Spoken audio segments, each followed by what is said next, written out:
Lara, sai che ti vogliamo bene. Torna a casa, ti prego. È l'addolorato appello di nonna Mirella alla nipote perché dia notizie di sé, perché faccia una telefonata ai suoi familiari.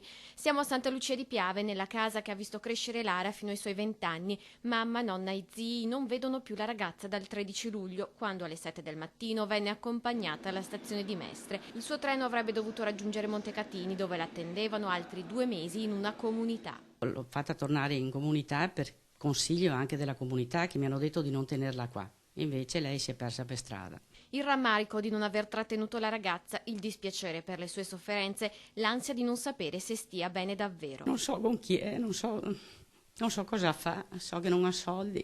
Come fa ad andare avanti? Mi ha mandato solo un messaggio allo zio dicendo di non preoccuparci, che stava bene, basta. Ma non il luogo dov'è, con chi è, niente. Un unico SMS, ma la famiglia vorrebbe sentire dalla sua viva voce che sta davvero bene. Magari l'ho fatto mandare anche da qualcun altro, non abbiamo più su notizie comunque dal 13.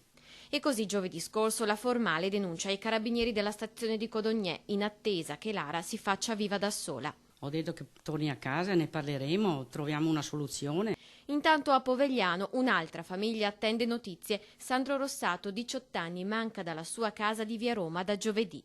Io gli dico di tornare a casa. Gli dico al ragazzo di tornare a casa e basta, e che prima o dopo le cose migliorano, dai, parlare con i genitori tutti quanti, non c'è problema. Il giovane sarebbe stato visto domenica in centro a Treviso in compagnia di amici. La comandante Spadati ritiene credibile la segnalazione raccolta e ipotizza dunque un allontanamento volontario, ma le ricerche, spiega, continuano, così come gli appelli della comunità. Che Sandro si faccia sentire, che praticamente tutte le cose possono essere risolte. So che lui ha anche degli ottimi contatti per quanto riguarda il mondo della scuola, per quanto riguarda, diciamo così, gli operatori scolastici, per cui che si rivolga magari a chi gli dà più fiducia.